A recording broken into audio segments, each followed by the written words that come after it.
Welcome to Health Issues. I'm your host, Sylvain, and we're thoroughly excited about today and today's show and what we have. We have a very positive show dealing with a program at Dillard University, and it's called Talent Search. And we actually have the program director, Miss Joy Jamerson. She's MBA. She's a program director for the Talent Search program at Dillard University. Welcome, Miss Jamerson. Thank you. Thank you for having me. Well, we're excited to have you here on the program. So tell us about this program called Talent Search. Well, Dillard University Educational Talent Search is a federal funded program through the U.S. Department of Education. We help students grades 6 through 12 matriculate grade to grade, and then our main goal is to enroll them into a post-secondary institution upon graduating from high school. Hey, that sounds great, and a positive thing for young kids, and it's based upon income and not race. Income and not race. But it's disproportionately affecting African-American children. Yes. Am I correct? Right. So it's a positive program to put them in college. Yes. Do what you have to do to get them to college. Do what we have to do. Whatever's necessary. Whatever's necessary. By any means necessary. By any means necessary. We want them to be. We want them to be educationally successful. Yes. That part. Okay, so the 4 schools. What are those? Our 4 schools is L.W. Higgins High School in Jefferson Parish. We have New Orleans Military and Maritime Academy. We have James Singleton and MLK Charter. Is it successful? Yes. Prove it. Well, we've been operating for the past 30 years. In my 5 years there, we've had a success rate of 95% of our graduates go into college. Okay. So that's successful. That's very successful. You proved it. I have proved it. That's right, because the normal rate of going to college, usually kids aren't even graduating from high school. I think only 60% are graduating 60%. In the first place, and so they've graduated. Yes. And out of the 60% that graduate, only 50% are going to college. Yes. If that many. Exactly. So you guys have totally beat the odds. Beat the odds. And so that wouldn't be part of your program to figure out why it's not in every school, but you've shown that it works. That if you want to get kids into college, it can be done. It can be done. So it's possible. All the students have to do is just say they want to go to college. They don't have that person that care anymore.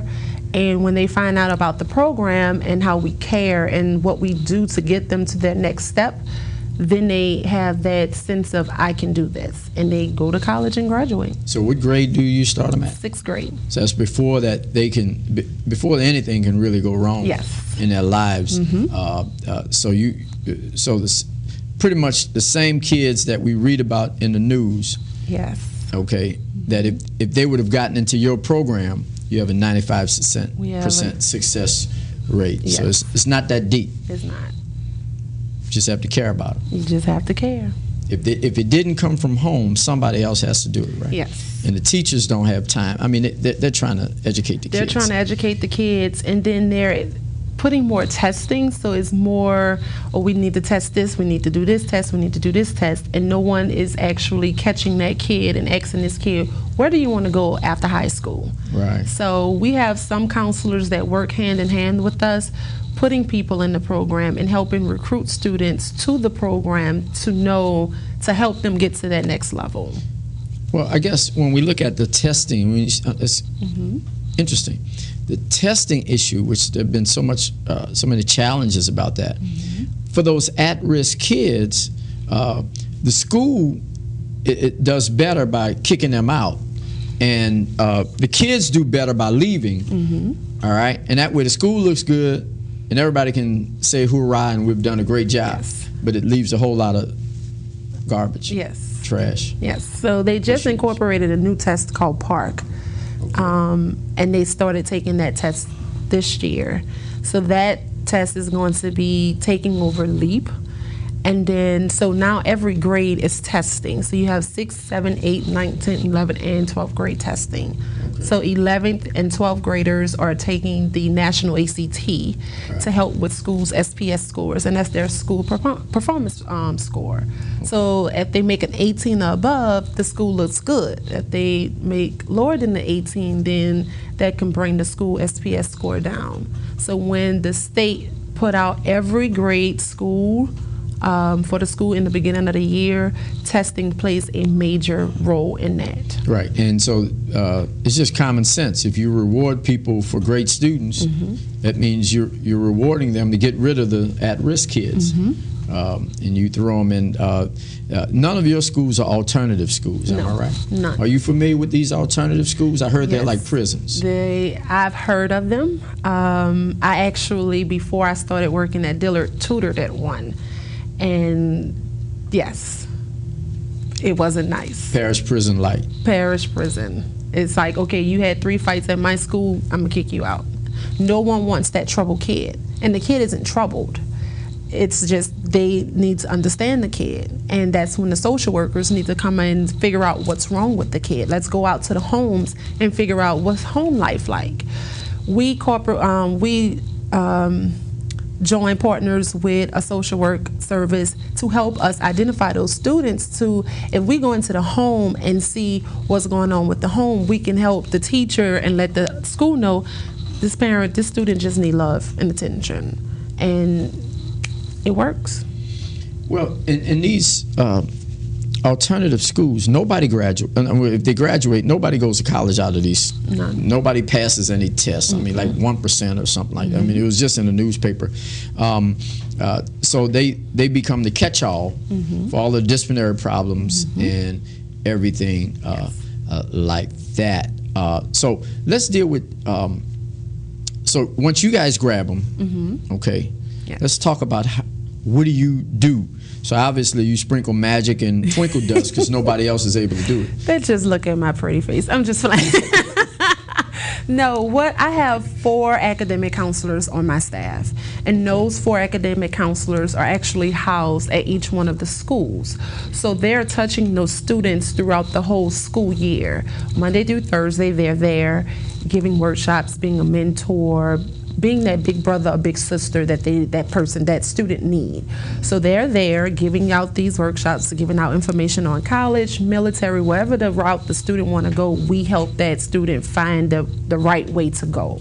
So we do have a Saturday Academy that we do, and in our Saturday Academy we help with tutoring, ACT prep, homework assistance, and everything.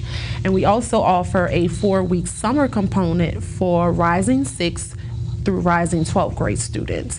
So we bring them in, about 40 to 50 kids. They have to register for the program, and we have math, English, reading comprehension. We have a STEM component. We just try to prepare them for the next grade level during the summer. And we offer extracurricular and educational cultural events on the Friday. So Monday through Thursday is strictly classes, and Friday we captivate it with a cultural event.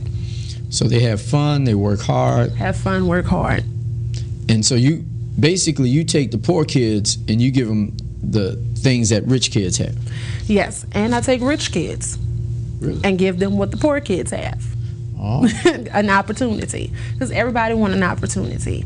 You can be rich and don't have opportunity. Right. You can be poor and don't have opportunity. But most of your kids are based on income, yes, so it's based poor on kids. low income first generation. Yes. Right, right. What I thought about is that ACT is basically it's a test for rich kids, because if you can go to the ACT prep programs, then you get a high score. If you don't go to the ACT prep, you get a low score. It's real simple. Yes. Normal tutoring, what outside company would charge a parent for a student with tutoring would cost them about $700 to even $1,000. Right.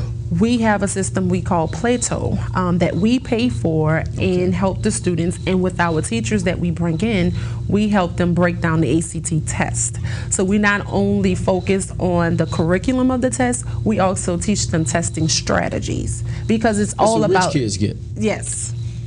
And it's a known fact, but they just don't want to admit it. Yeah, because when they go to the ACT testing, they teach them what questions to answer, and if you don't know the answer, what to put. And those things are worth 7 points many times. Yes. So take a kid at a 15 and give him a 22, then he can get tops and go on and become a doctor and do surgery and everything else like that, as opposed to without that, they go straight to parish prison because they can't make $1 in a whole bit. Yes, exactly. You put the nail in the coffin. It's a hard knocks life. Yes, it is. Okay. Now, Department of Education pays for it. Yes. Okay, so for 30 years they've been financing this wonderful program at Dillard. But it's not only at Dillard. It's at Southern and New Orleans. It's at Loyola. It's Your alma mater. Yes, my alma mater. It's at Loyola. So it's at other schools within the Louisiana. It's all over the United States of America. We are a national organization. Talent search. Educational talent search. Educational, funded by the Department of Education. Yes. But it's just not for every kid. It's not for every kid. Why? Because we have to follow the rules for the federal government. The federal government says these are the guidelines, you have to follow them. So if they tell us low income first generation, low income first generation. Now we can't accept a kid that's not low income first generation, but we have to focus on getting those kids that's low income first generation in first before we focus on the other. When you say first generation, explain. First generation is your mother, father haven't went to college, and you're the first in your home to go off to college. Okay, that's graduated from college or gone at all? Gone at all. Okay, so. So if you are Lil Bobby, and Bobby Senior and Mary having never went to college, you are a first generation student. And there's scholarship money out there for first generation students that enter into college. Really? Yes. Okay. So, so all kids that are, but that does capture a pretty large amount of kids. Students. Yes. But if the parent went to say 6 weeks of college. If the parent went to college, then we look at income. Oh, so there's another option. Yes, it's an either or. It can be both or either or, yes. Okay, can you say the income levels? Is that public or private? It's public. Okay. 0 to 50,000.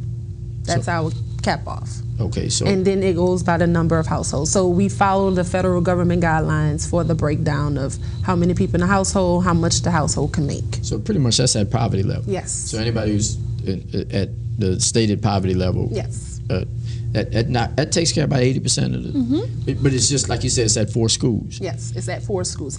Dillard's program is at 4 schools. So the other programs like Educational Talent Search Hours and then Upward Bound, they're at other schools. So Dillard has the Upward Bound program as well, and they're at McMain. They're at the other schools. I know McMain, it just popped. Lake Area is another school. Okay, but I guess the thing we're looking at is that when we look at the test scores and the graduation rates, they were just in the paper, it just pushed this out, you know, it improved, it went from horrible to less than horrible. And but if everybody had the 95% success rate, if we had dealt with, and we know this is 85% of the public school population, then all of the numbers would be great for all the kids. So obviously we're not enrolling all of the kids. So no matter how many colleges this thing is coming from, so other people have a success rate like you? I don't know. Oh, but you know yours. I know mine. I'm the program director. I should know. All right, okay. Not a problem. Somebody ought to know this. Somebody should know this. Yeah, and in fact, they need to see you to get the 95. Yes. Like we have to do an annual performance report and send it to the federal government. So they say, we're going to award you for these 5 years, but every year our annual performance report tells us either yes, we're going to get funding for the next year, or no, we're not going to get funding for the next year, or we're going to cut your funding for the next year. Okay. Is there a better program than yours? I think we're the best. But there are other programs outside of Educational Talent Search. Like I said, they have the Upward Bound. They have College Track. And College Track is something just like Educational Talent Search and Upward Bound, but I think it's a nonprofit. So we're based on Dillard University's campus. So anybody can actually write for this grant. You have to be a nonprofit organization to write for the grant and provide the same services that we provide. Dillard University as a university writes for the grant, and we provide the services on our college campus. Yeah, because I'm looking at, you know, what we get. I mean, hey, you're awesome, fantastic, great. 95% though. Obviously, you have great counselors at these 4 schools. Yes. So they have to be top of the line. Top if they of the were line. just sitting there on, you know, on their iPhone. I wouldn't know about it because the students talk. You have an MBA. Okay, yes, good. I have my MBA, so the students talk. I was an academic counselor before, Okay. so I know what it takes, and I know what I have to do to capture these students to be part of our program. Okay. So I do my weekly or monthly observations of my staff. Just basic management. Just basic management. Yeah. Expect what you inspect. Yes. That's right. I'm not on top of them, looking out the door, seeing when they're coming and going. Right. If you're bringing in documentation saying that you're servicing our students, right. I'm happy. So when I go to your school, I don't want people at your target school saying, who are you looking for? Who's that? No, when I walk through the school, they even know me, and they say, oh, she or he is in the room where we placed them. Because we're visitors at these schools. The principals have to sign off for us to be in the school and provide services. Great. Yes. Great. So it's not a part of the school budget. It's not part of their school budget. Office, and you guys are ready provide to go. us a space. You can put me in the cafeteria as long as I touch my student. By any means necessary. By any means necessary. When I was in the field, by any means necessary. Before we cut it down to 4 schools, we had a total of 7. And no, we had a total of 8 schools, and I had 4 of the 8. Wow. So I was at one school on Monday, another school on Tuesday, and then when we wrote for this 5 years that we're on now, our program director then just said, okay, we're just going to do 4 schools, 4 counselors, 1 counselor in 1 school. Right. That way we can always be visible and the students know. Like, they know me as Miss Joy, but before I was the trio lady. The trio. The trio lady. Explain that. The national name is TRIO. So it's Upward Bound Educational Talent Search are the 2 pre-collegiate programs, right. and then Student Support Services is the collegiate program. So it's like high school students. They know you by something that they can grab a hold to. Grab a hold to. So when I would walk in, before we had John Mack, oh, that's the trio lady. Okay. When I would walk in, call for, oh, that's Miss Joy. So as long as they didn't call me out my name, I was happy to be the trio lady. So you were able to produce 95% at John Mack? Yes. You were able to produce 95% at Carver? In general, all of our schools. All of your schools? Mm-hmm. Combined. Good, solid numbers. So yes. Again, it's not that deep. All right, but you're not a social worker. And you spoke about social workers. I'm very familiar with them. I have a ton in my family. But you just care and well organized and managed, and you use the social workers, you connect with them because that's their profession per se, but you're an adjunct to just basically kind of as a case manager. I just help. And it's really simple to just walk past a student and not care. But if you ask a student, hi, how are you? And they look at you because they already think, oh, she's up here and I'm right here and I'm scared to go and approach her. Right. But if that student can approach you and you're just a regular person, they see that you care. If you do one thing for a student, one simple thing, and that's a cupcake, they're your best friends for life. They will make sure that you're okay. They will want to make your copies. They will want to start your car. Watch your children. I will babysit. Just one simple thing. Getting them into college, one simple thing. Ms. Joy helped us get to college. Dillard University Educational Talent Search helped us get to college. So I have a lot of success. I have a student right now. His name is Daniel Gibson, and I met him in his senior year. Recruited him in a program, provided services to him, and he told me, he was like, Ms. Joy, I want to go to Dillard. I said, okay. Give me all your stuff. I'm going to help you get into Dillard. Helped him get into Dillard, got him some scholarships. He's about to graduate in May. Success. Taylor Francois, another student. I captured her in her sophomore year. Was there for sophomore year, junior year, and senior year. She graduated, came to Dillard. And they don't have to come to Dillard. They just come to Dillard because we can't recruit for Dillard. Great school, but we can't recruit. Yes. So when they want to come to Dillard, I'm hoorah. Everybody in enrollment management loves me. So Taylor Francois, great student, English major, graduating this year. She just got inducted into the National Honor Society for the English majors at Dillard. So it's great stuff that we are doing. Who are your as professionals go around you, which ones probably can help you the most? They have the teacher, the physician, the parent, the social worker, and school administration. So when you're around those schools, who are bringing the most influence to help you do your job? The principals. Really? The principals. I would think that would be last. No, I almost forgot to mention them. The principals. I would think the doctor. No. Or the parent. No, the principals. It's shocking. Help me understand. The principal. So when we go to a school, and I'm gonna use L.W. Higgins for example. The principal over there is David Lewis. Okay. When we brought the program to him, he was on board. Dillard alum, hey, it's Dillard, let's bring him in. Okay. When he saw the success, he started making sure that students knew about the program. So anything that we need to do at Higgins, he's opening his door. Wow. Our first year this year was at New Orleans Military and Maritime Academy. That's Dr. Garcia. She's the principal there. Okay. Pitched the idea to her. She welcomed us in. She gave us a whole class. So we're teaching college talk at her school. All right. That's Management 101. Let's talk about this. Let's talk about the parents on drugs, father in jail, as opposed to, again, there's two almost college educated parents. So you're saying that obviously it makes a difference in grabbing that kid. Yes. But you just adjust your strategy. Yes. And still have the same success rate. Still have the same success rate. Love is love. Caring is caring. That's all they need. Yes. We have students that parents don't want them to go to college.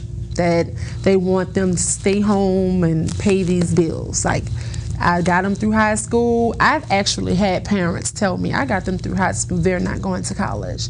But that's not what the student wanted. So at 18, you're actually legal. So when the student make 18, they're going up to college. But then, how are they going to pay when they need the parents' information?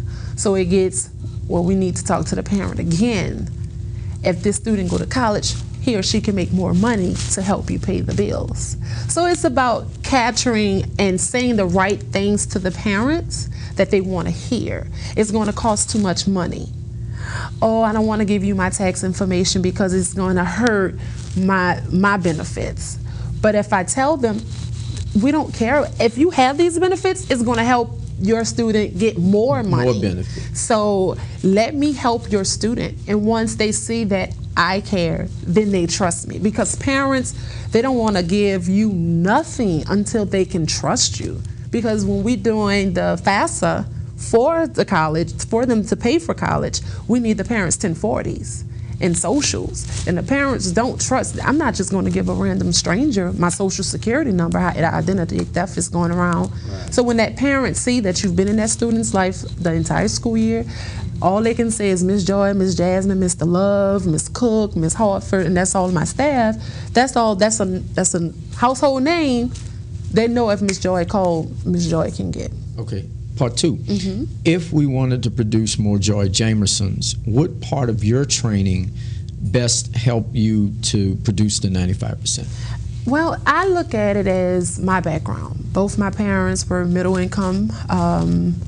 My mom went to college. My dad was a self-employed roofer. Okay. And they put me through college. And all they told me was, as long as you go to college, you won't have to pay a bill. And some students don't have that. So I don't know how it feels to go home and don't have no food on the table, no lights to turn on, or no water to take a bath, because I had that. So I take their stories and I say, what if my mom told me I couldn't go to college? Or what if my dad wasn't present in my life? Or what if my mom wasn't present? So we deal with students that moms are deceased, dads are in jail, parents are strung out on drugs. So you have to think about, if this was you or if this was your child, and you didn't know, who was out there to help. And I just care that much. My mama instilled in me those core values to, if you care, and the song, the church song comes to mind, if I help somebody as I pass along, then my living won't be in vain. So I'm helping all of these students. And for the past 10 years, I've been in higher education, I've touched lives. And it's just overwhelming to know that these students remember Miss Joy. Oh, Miss Joy recruited me to go to SUNO. Miss Joy helped me get into ULL while she was the academic counselor for Dillard. Oh, Miss Joy did this while she was the program director. So it's a lot to know. 5 years later, students are coming back to you telling you that I'm graduating, and if it wasn't for you, I wouldn't be here. And parents parents play a big role, because when the parents come to you and say, Ms. Joy, I thank you because you took my child that was going down the wrong road and put them on the right road, or Ms. Jasmine, or Mr. Love, or Ms. Hartford, or Ms. Cook, y'all took my children and put them on the right path and show them that there is opportunity outside of what you see on TV, then. So the training is, you just have to 100% genuinely care about what you do. It sounds like your theology, your faith, you spoke about your from a faith perspective. This is a secular program per se, but you appear to approach it from a faith perspective. Yes. I don't know if you could talk about that. I can. Okay. I grew up in the church. What church? Greater Macedonia Missionary Baptist Church. Pastor E. Craig Wilson now. Bishop. Bishop, yes. And now I'm a member of Fifth African Baptist Church, Reverend Dillard J. Sanders. Yeah. Well, I mean, it's a pertinent question. It's not just about faith, but what happens is it sounds like a faith-based type program to dig deeper into the child's motivation. So basically what I hear teachers say, particularly, is that they care less about whether it's secular or not. Their faith is so ingrained in what they're saying, they're so motivated and driven by what they're saying that they can reach them on any level. On any level. I can get down with you. If they put on some rap, they laugh at me if I'm singing a rap song. Got it. I have to stay in the know. I have to know what's going on around me so I can better help them. So I take the Lil Waynes and the Jay-Z's and the Puff Daddies and the Beyoncés and tell them, okay, wherever they are, you have to communicate. So it's about knowing what you want to do. If you want to be a singer, okay, let's sing. That's right. Hit a note. Wow. Put me on. I'm gonna put you on the spot. You want to be a poet? You want to be a doctor? You want to be a nurse? Okay, let's go. Let's research these colleges. Let's put you in the best fit college for you, for your major. Up to Harvard or wherever they want to go? Up to Harvard, Yale, yes, Howard, yes. It doesn't matter. It doesn't matter. With this program, as long as we get them in a post-secondary 2-year, 4-year, trade school, vocational, they're somewhere and going to make a living. It's not that deep. This program is successful. I don't know why we're going through all this foolishness about these kids. If somebody wants to help them, if we want to help them, let's do what we got to do and make it happen. Do a good job. Thank you. Thank you. Appreciate it. No problem.